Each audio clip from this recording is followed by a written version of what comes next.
I'm Inc. Executive Editor Diana Ransom. And I'm Editor-at-Large Christine Lagorio-Chafkin. This is From the Ground Up. For today's episode, we are having a special roundtable discussion with some of the topics in our latest Female Founders issue. Here to talk with us are freelance writer Issie Lapowsky and senior editor Rebecca Deczynski. Hey, guys. Hi. Thanks for having us. Thanks for being here.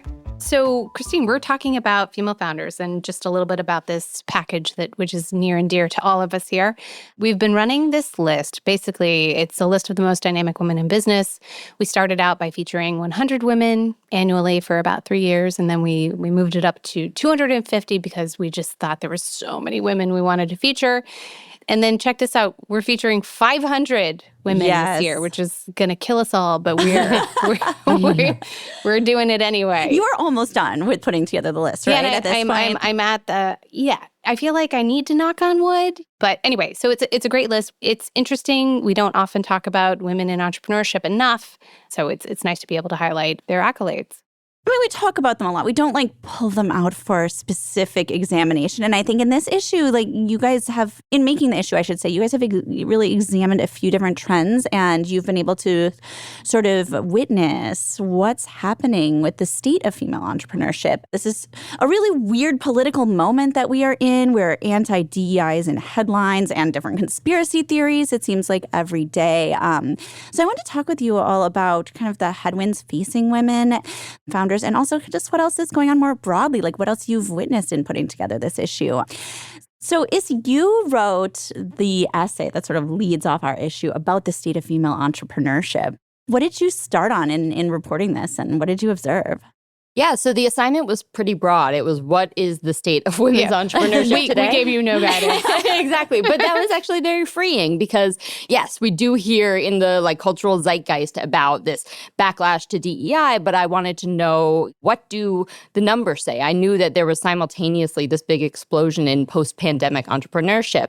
So what did that mean for women's entrepreneurship? And very helpfully, some research had come out recently on that topic. So Wells Fargo had put out a report that showed actually female entrepreneurship has been booming.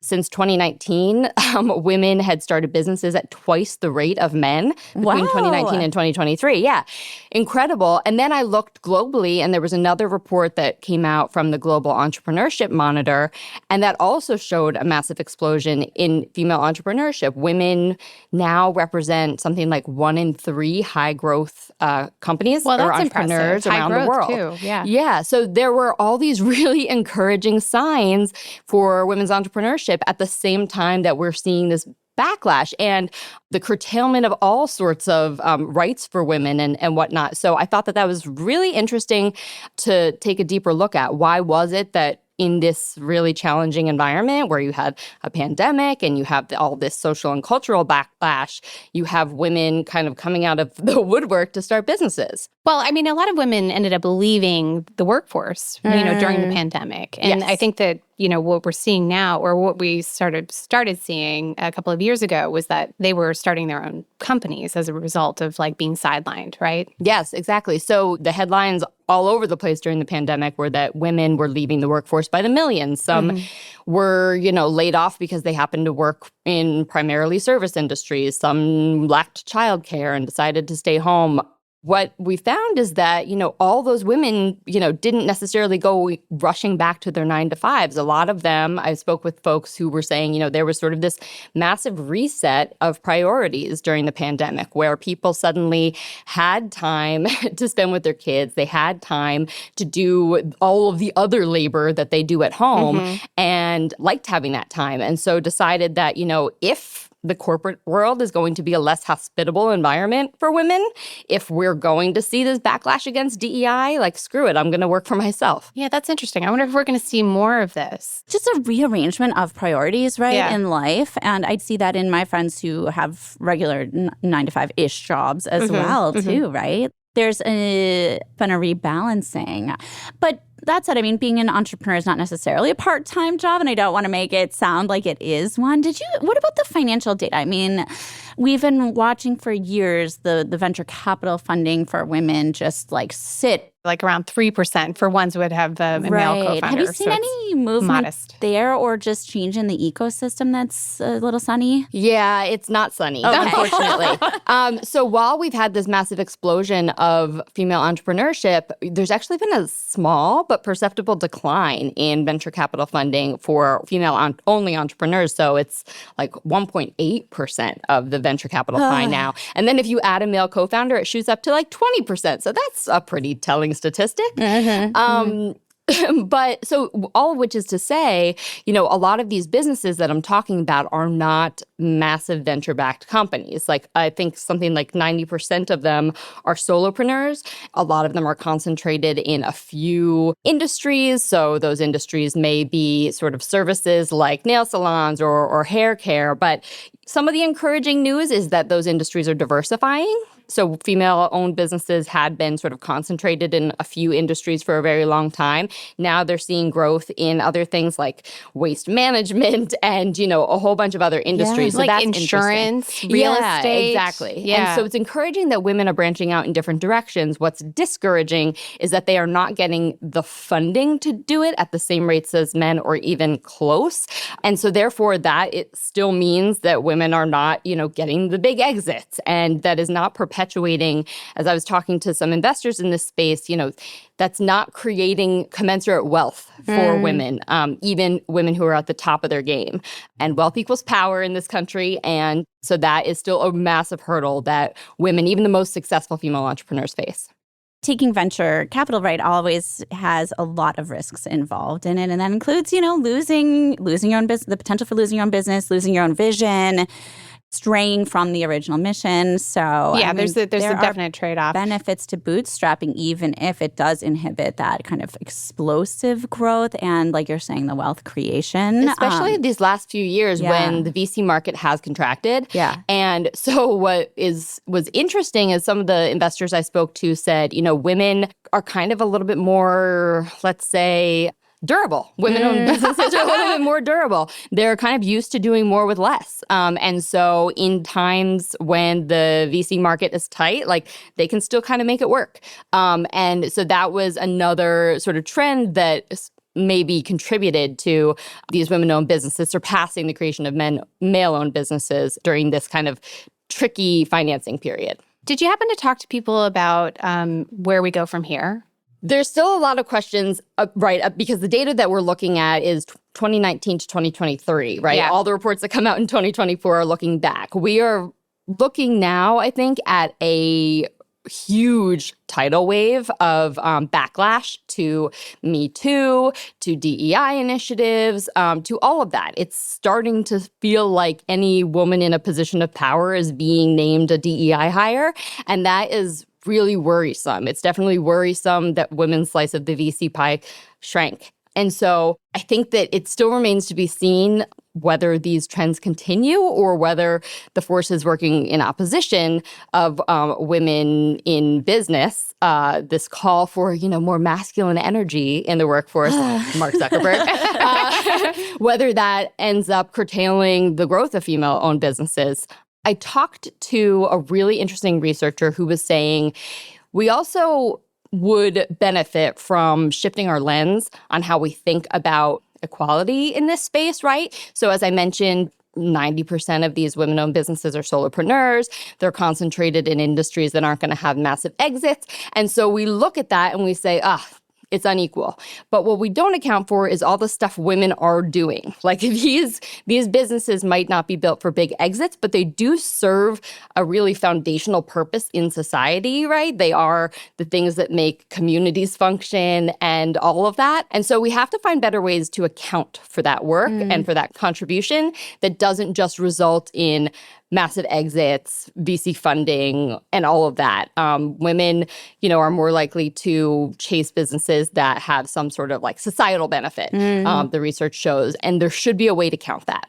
And they start nonprofits too. Exactly, yeah. In a sort of large, that's sort of a nice segue for our list, because this year we actually did feature nonprofit entrepreneurs too. Is this the first time? This is the first time, yeah. Okay, great. So we have, I mean, I don't want to give it away, but we definitely have some strong contenders on our list. So anyway, just to your point, Issie, about the fact that, women are very useful for society. I mean, I do think there's this moment of backlash too that is just maybe beginning, just kindling. The Trump presidency is pretty new. These sort of loud voices talking about anti-DEI and talking about raising these conspiracy theories. I mean, there's almost not been time to sort of regroup any sort of counter effort to that. And I do see a lot of interest on the ground in buying We're dealing with it in real time, though. No, absolutely. Like, it's all changing, in record time. One day you're dealing with one challenge, the next day it's totally different challenge, yet it's equally cataclysmic.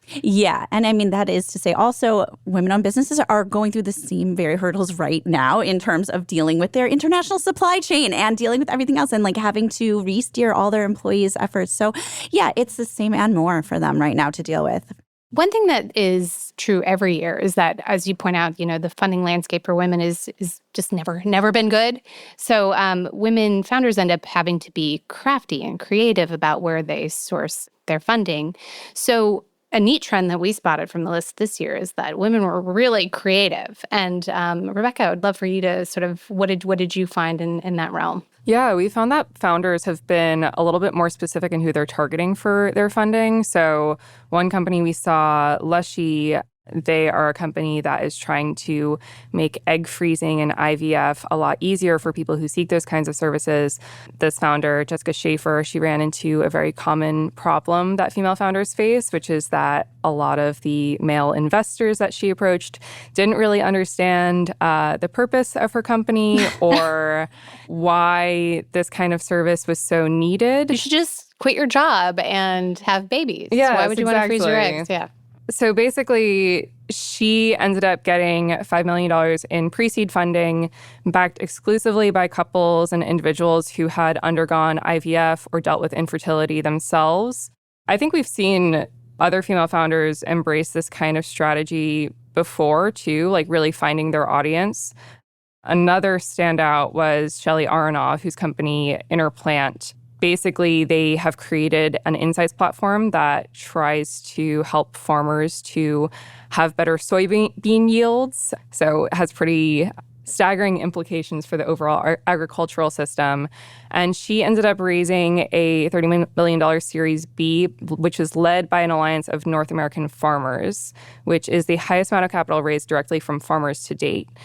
So it's sort of like crowdfunding. Yeah, exactly. But like directly targeting your customers and forming an alliance with them from the start that is, their shareholders as well. Yeah. And it might seem a bit unconventional, but something that Shelly pointed out was that farmers tend to really embrace technology. So this is a tool that obviously is going to benefit them. So they seem just really poised to be the ones to allow it to happen. That's fascinating. And also, obviously the traditional sources of bootstrapping was obviously very common. Another trend that we saw was women entrepreneurs basically buying back their companies. And that was really cool, right? You maybe they sold out to a private equity company, or maybe they sold out to like massive conglomerate or something like that. And they just saw that it was maybe poorly managed, or they weren't treating their baby well, and they just took the baton into their own hands and like bought their company back. And I'm sure that this happens every year, but it happened in a pretty significant way. Like, how did you spot this trend? You just saw the companies on the list, and well, there was like a prominent one, company called Nextdoor. Which we all might have heard of, right? So the founder, Rebecca, you want to talk about her? Yeah. So Sarah Leary, she came back to Nextdoor after departing for just a few years. She came back in July to lead marketing, community, all that good stuff. And in less than a year, the company has seen a ton of growth from that. They have more than 90 million neighbors on the platform. Meaning people. Yeah. Users. Actually, let me correct that. They had more than 90 million, and now they have nearly 100 million. Jeez. So that's adding 10 million in less than a year. They've had double-digit year-over-year growth in revenue and weekly active users. She's also overseen a lot of their new formats for their advertising, which I think is something that a lot of companies are struggling with and have been struggling with, especially as we've seen the media ecosystem evolve over the past couple of years. So it seems pretty telling that she's someone who really raised this company. So it almost is like she knows it best in order to help it grow even further. Yeah. So she sort of integrated the ads and being able to own your business profile into the company, because people often go to Nextdoor to ask their neighbors hey, do you have a handyman? Hey, do you have a plumber? And then they can say yeah and link to Jerry's Plumbing, you know? So it's sort of natural. It's also interesting that she was running this company and then stepped away for a few years and decided, and then came back to it, and Sure. And then we also featured Jennifer Hyman, who we all know. She never left her company, first of all, but she was interesting in the sense that she has taken Rent the Runway public, and then under her, Rebecca, you wrote about her for this issue, but the thing that jumped out at me was that she was always the CEO, as all of her contemporaries basically have left their companies in one way, shape, or form. Maybe they've stepped into the chairperson role, or maybe they've, basically hired another CEO and they've become creative or something. Creative director. Yeah. Very common. Which is kind of lovely. I mean, wouldn't we all love to do that? Right. But I think it's cool that she kind of maintained the CEO role. So she's not back. She's just still there. She's still there. Okay, But how do you leave? You leave and you come back, or you just stay. Right. Yeah, Wait, what happened with Neat Method? That was another one, right? Neat was another example of a company. Yeah, so Neat Method, it's two female co-founders, Ashley and Marissa. They had sold the company in 2017 to a product manufacturer. If you're unfamiliar with Neat Method, it's basically a home organizing. They're like Marie brand. Kondo Yes, for exactly. Midwestern. All the bins that you need to organize all your stuff. They actually bought the company back in 2023. Their sentiment was that they had just kind of outgrown their owner. And before the acquisition, they were valued at $100 million. Now, the founders told Business of Home that that number is closer to $15 million. So it seems like there's been some pretty significant growth there. This is all so interesting in the context of larger trends in the world of female entrepreneurship, is that, you have companies you all hear about The Laundress and Gwen Whiting and, what happened there. So that was, a big story. We didn't necessarily cover it at Inc., but basically she had sold her company to, I think it was Unilever? I think so, yeah. And then there was kind of controversy about PFAS or something like that in the actual product. And she came out and had to basically publicly say, this is not my creation, which is hard because this is your baby and you have to distance yourself from it. But there was also an issue with Mael, Monique Rodriguez's company. And so she had to step up and be after an acquisition, step up and be this is still a good product. And you're having to defend your company after it's been acquired, which is kind of a weird situation. What's coming to my mind is why now? Why are so many female founders kind of coming back to their companies?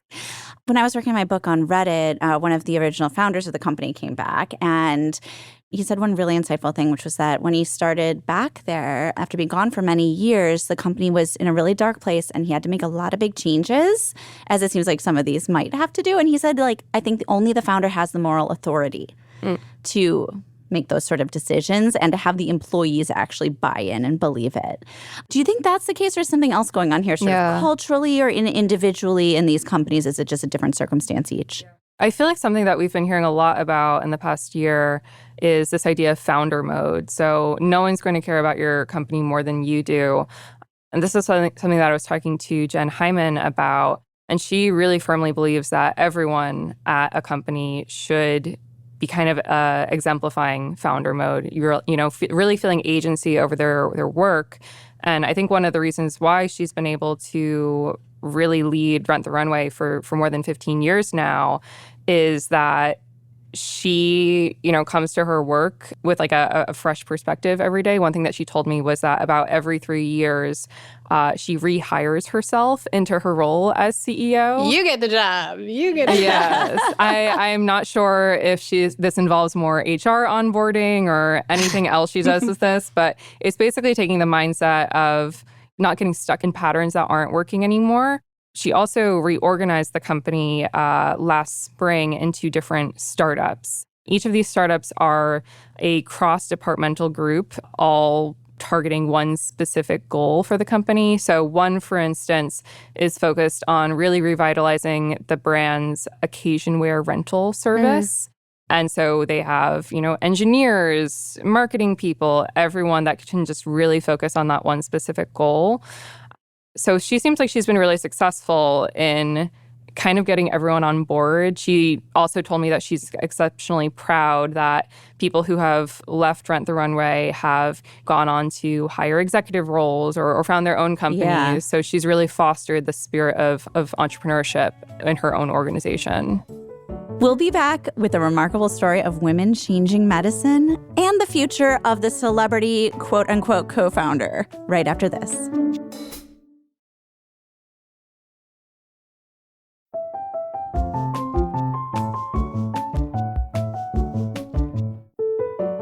Another theme that we noticed this year was a lot of women in healthcare, female founders doing things that are so creative and so sort of outside of the mainstream, like as we're seeing a lot of criticism of our mainstream healthcare and insurance systems and these big bureaucracies, women starting fresh new ideas. Now, one that is not exactly brand new, but has been on our radar at Inc. for years is Maven Clinic. And Issie wrote a fantastic feature about Maven this year. So I'd love to just hear about it, hear what's new at Maven, and hear what you loved about the company. Sure. So Maven Clinic, for those who don't know, is the largest virtual health clinic for women and families. And you're right, it is not new. It's been around for about a decade. Yeah, you say the largest. I'm like, this is not exactly a fresh startup anymore. Yes. It is now valued at $1.7 billion. It raised $125 million in October. It was the first major unicorn in women's health. So it has a pretty solid track record. What is new for Maven is that, it was founded in 2014 at a time when Kate Ryder, its CEO and founder, told me I had no concept that we were about to see the end of Roe v. Wade.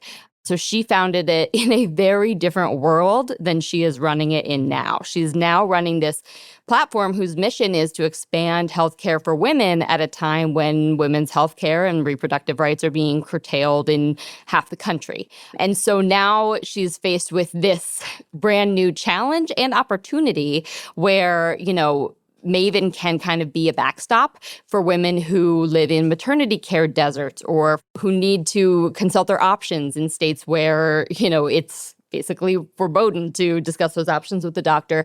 At the same time, her company is now thrust into this really complex and constantly shifting legal landscape where they have to make sure they're in compliance, but they are a telehealth platform and they're treating across state lines, and the rules are gray and blurry right now as to what is legal and what is not.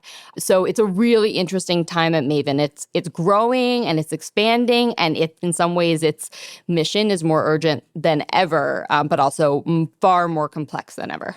What's the business model? It works directly with companies as well as individuals. Is that right? Yes. So, you could go on Maven and, book a virtual health appointment if you wanted to, but most of its business comes through employers. They work with tons of employers across the country, Microsoft, Morgan Stanley, and those employers might incorporate Maven into their health plans and offer it to their employees.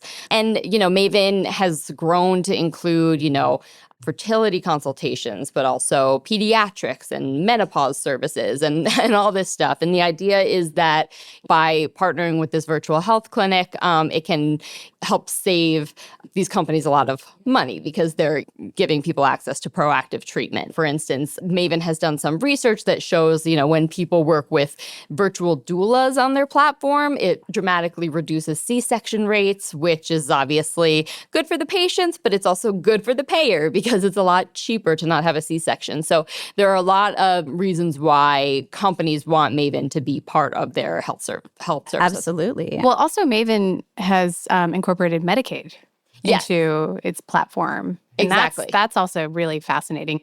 So when the law started to change, first there was a law in Texas, SB 8, that put serious restrictions on abortion in Texas. And, they kind of saw the writing on the wall that Roe might be next? And so they started sort of the wheels turning, trying to prepare for, okay, how are we going to deal with this? We can create some tools for helping people like understand their options when they get pregnant. And we also want to expand more into Medicaid, because who is going to be most impacted by restrictions to abortion? It's going to be poor women. And Medicaid is already responsible for a huge number of births in this country. I can't remember the number off the top of my head, but a very large number.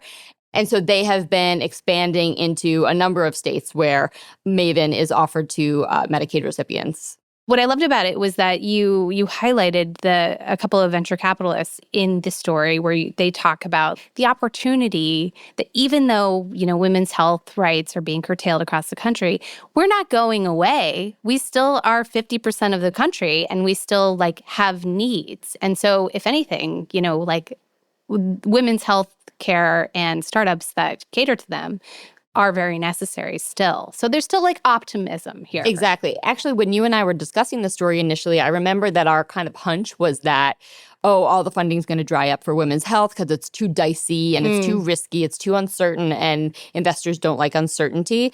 But what I found was really the opposite of that there still is, as these laws are being passed, it's creating more and more gaps in the system and more opportunities for companies to step in and fill those gaps. So I thought that was really interesting. I love it. So fascinating. All right, guys, I think the time has come to talk about maybe the most apparent trend on our female founders list, one that has been gracing our covers for years now. I have not seen the latest cover, but Diana, can you give me the overview on where we are at with celebrity founders? Okay, so we're not, at Inc., we are no way, shape, or form against celebrity founders, but we did Why notice— do you say it like that? Are you a little again? No. You love celebrity founders. I think it's fun. I think it's fun to have a little dazzle, a little razzle dazzle in the package. And we do have that. We have, Gwyneth Paltrow is on our list, for instance. There's definitely some razzle dazzle, but we noticed that there's less of it this year. And that was kind of interesting. Kim Kardashian is on our list again this year, too. So Skims is obviously an impressive company, and they're launching into brick and mortar in a big way this past year, too. So success is success. But there is, what we're noticing is some degree of fatigue with celebrities. And I don't know if you found this, Rebecca, when we're putting together the list, but it seems like fewer of them kind of graced our pages. Yeah, generally. Interesting. Fewer applications with a bold-faced name already attached to them, right? Yeah. Yeah, interesting. I think there's a vibe happening where people are maybe kind of fed up with celebrity-oriented businesses. Or and just a little tired. Just a little okay, yeah. I mean, how do you feel? Well, I just was searching on Reddit, in fact, because I wanted to see because I have felt that personally, but I wanted to see what else was coming up. So I was looking at some of the skincare and beauty subreddits. Sure enough, there are lots of posts saying, one of them I found in r/beauty guru chatter. Celebs need to stop creating beauty brands is one.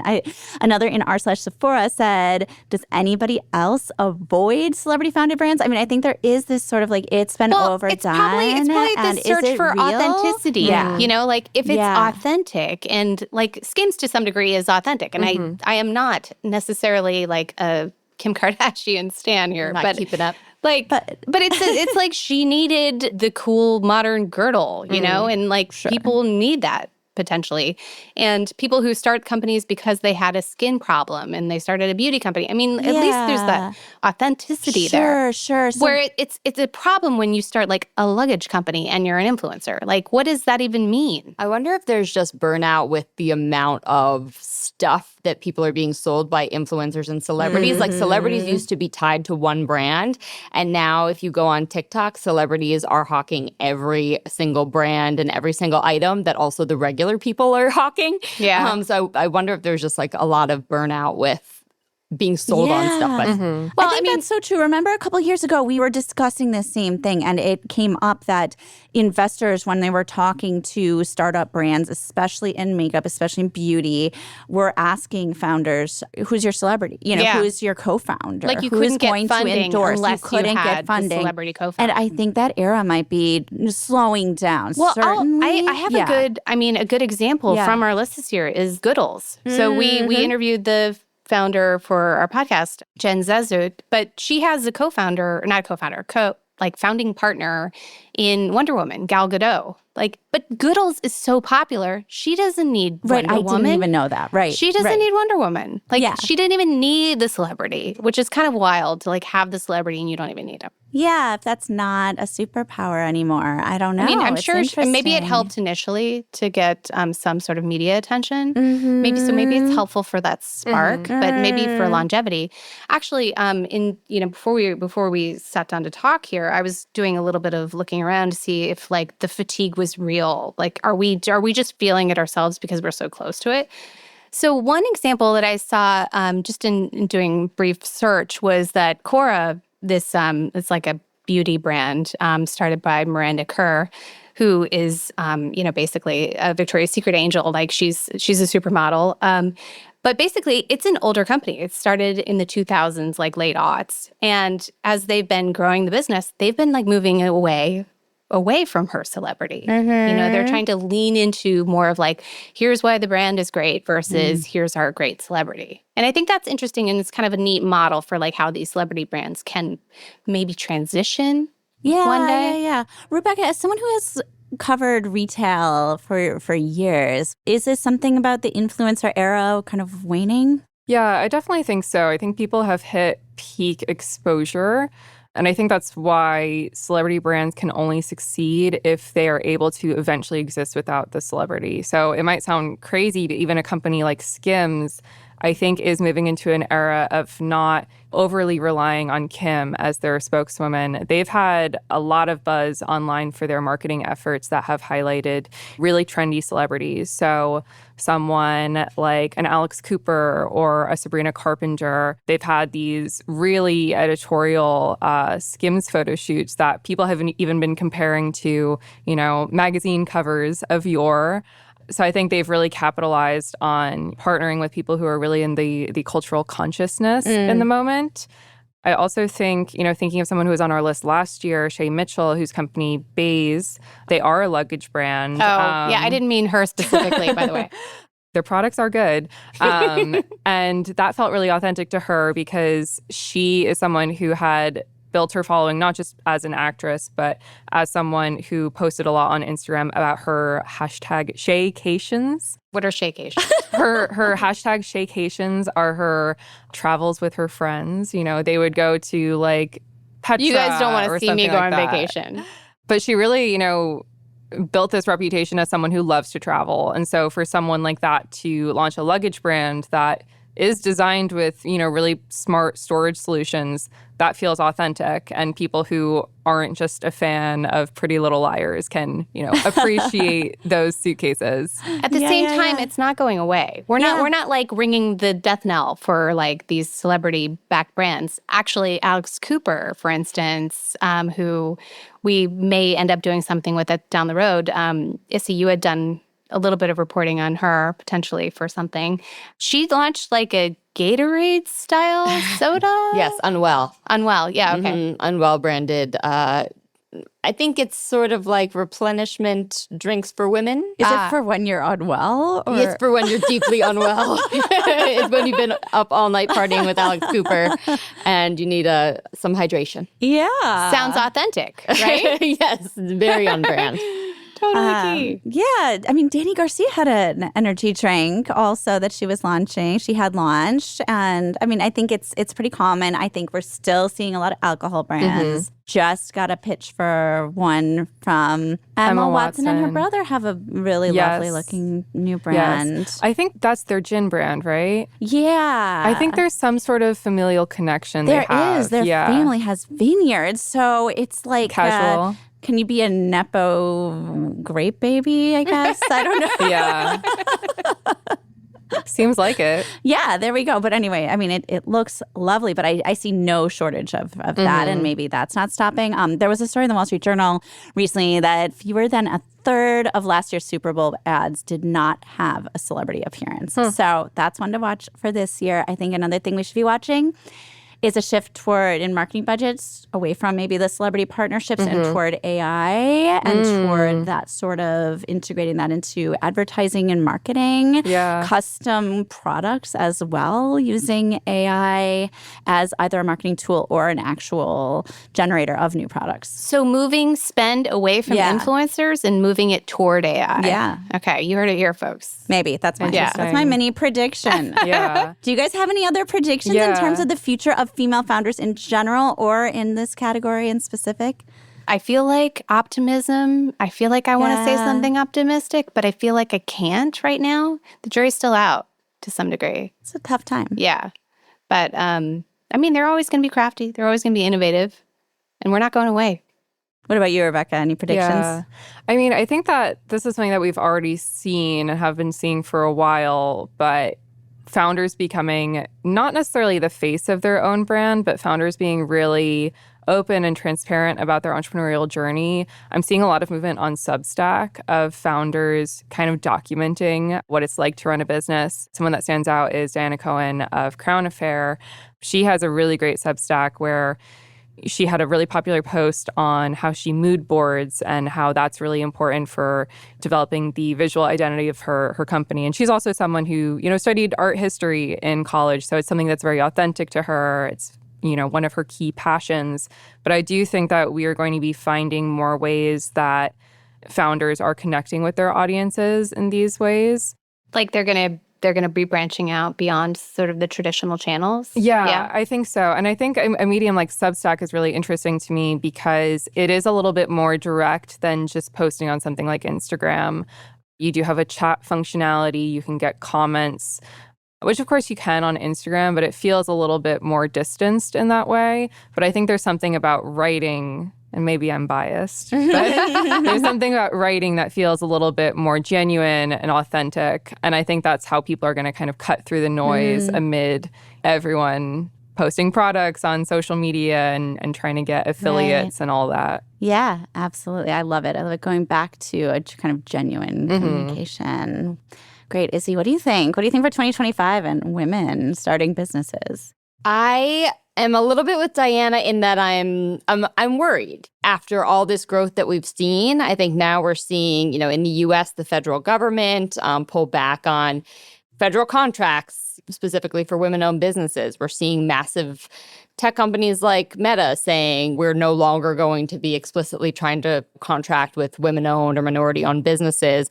Those are massive opportunities for small businesses, and I think pretty much necessarily, if you stop proactively extending those opportunities, then women get fewer opportunities. And so that is a bit of a downer, but I will say that one of the researchers I spoke with for the State of Women's Entrepreneurship piece, I asked her, why is it that we've seen this massive amount of growth in women's entrepreneurship since 2019? And she said, I think the message really is that all the work and all the funding that has gone into supporting women-owned businesses is working. Yeah. And so I guess that's the uplifting message that I would give to people is all of that work has worked.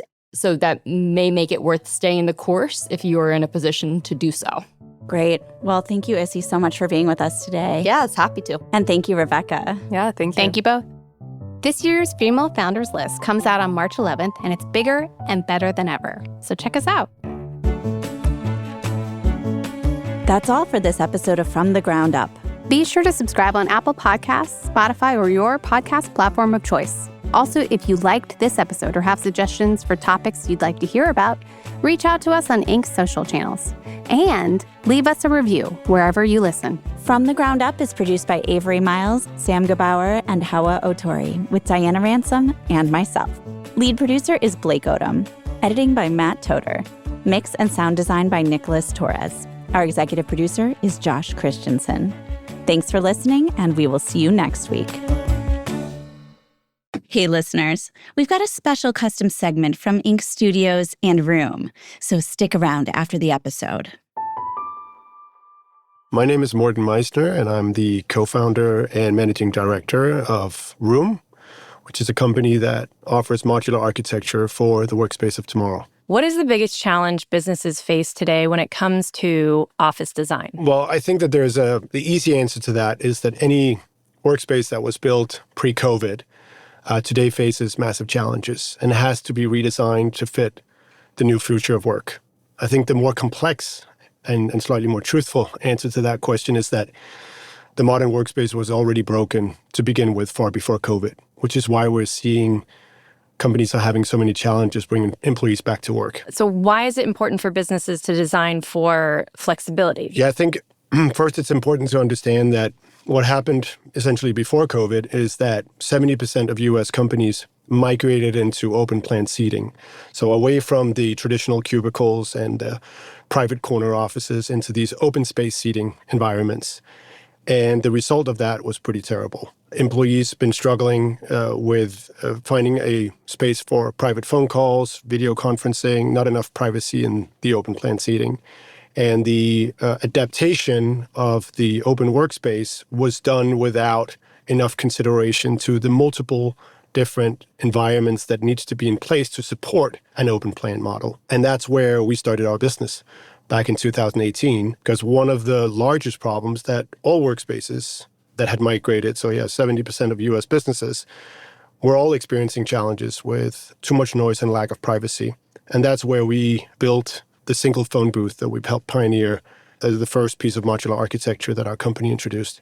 And that was designed specifically to offer people not only audio privacy, but also visual privacy, as there was now a video component to every single meeting. And it was after we then launched the company that we quickly realized that this challenge of too much noise and lack of privacy was really just a symptom of a far greater problem, which is that building workspaces is incredibly difficult. We rely on fixed construction and drywall to build out spaces that then stay in place for the remainder of the lease. So on average, 5 to 10 years in the US. But the challenge is that needs change over time. Businesses evolve. And therefore, there is a need for the interior architecture of any workspace to also evolve along with those needs. But fixed construction doesn't allow us to do that because it is, as the word says, very fixed. It's incredibly complex, expensive, and time-consuming to build new workspaces.